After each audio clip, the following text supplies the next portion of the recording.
আসসালামু আলাইকুম দর্শক। এই জাপানিজ টমেটোর একটা ম্যাজিক। এটা কি জানেন? এখন দেখেন আমাদের যে টমেটোগুলো আছে এখনো কিন্তু এগুলো পাক ধরেনি বা এখানে আ রঙও চড়েনি। এখনো অনেক দেরি এইগুলো পাকতে।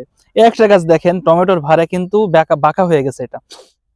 তো এই জাপানিজ যে টমেটো, এটার বৈশিষ্ট্য দেখেন প্রচুর পরিমাণে টমেটো আপনি একটা গাছ থেকে পাবেন এবং দেখেন আ এই যে এখনো পাকেনি, পাকতে দেরি করে এবং তার সাথে আপনি আরো একটা কাজ করতে পারেন। এটা হচ্ছে আরেকটু যদি আপনি চান যে আমি আরেকটু দেরিতে ফসলটা তুলবো এবং দাম আরো বেশি পাবো এই ফসলের। তো সেক্ষেত্রে কি করতে পারেন? এই জাপানি যে টমেটো আছে বা বেলজিয়ামের যে টমেটো আছে আমাদের কাছ থেকে আপনি বীজ নিয়ে এটা রোপণ করেন পরবর্তী সিজনের জন্যে। তো এক্ষেত্রে কি হবে আপনি বড়, বড় টমেটো পাবেন এবং এই টমেটোগুলা পাকবে খুব দেরিতে। তো এটা দেরিতে পাকার জন্য আমাদের কাছে একটা সিক্রেট জিনিস, এটা হচ্ছে আমাদের বায়োডিলে।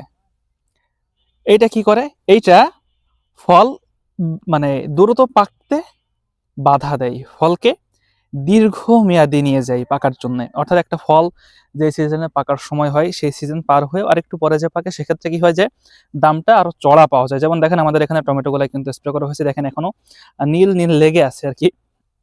পাতায় লেগে আছে দেখতে পাচ্ছেন আপনারা। তো এই বায়োডিলে ব্যবহার করাতে আমাদের এখানে টমেটোগুলা এখন তো পাকার প্রশ্ন আসে না। এগুলো পাকতে এখনো ২ থেকে ৩ সপ্তাহ লাগবে। তার ভিতরে টমেটোর বাজার অর্ধেকের বেশি খালি হয়ে যাবে। তখন আমরা এটা আরো চড়া দামে বিক্রি করতে পারবো।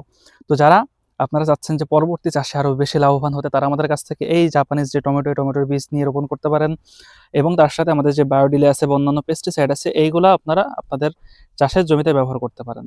এটার মূল্য মাত্র ৳১৫০ এবং আমাদের যে বীজ আছে এই বীজ আমাদের ডেসক্রিপশনে দেওয়া লিঙ্ক থেকে আপনি অর্ডার করতে পারবেন অথবা আমাদের পেজে মেসেজ করেও এই বীজগুলো আপনি অর্ডার করতে পারবেন। তাই দেরি না করে নিজের লস না করতে চাইলে এখনই ন্যানোবায় অ্যাগ্রোর সাথে যুক্ত হয়ে যান এবং চাষ করুন ডিজিটাল পদ্ধতিতে আধুনিকভাবে।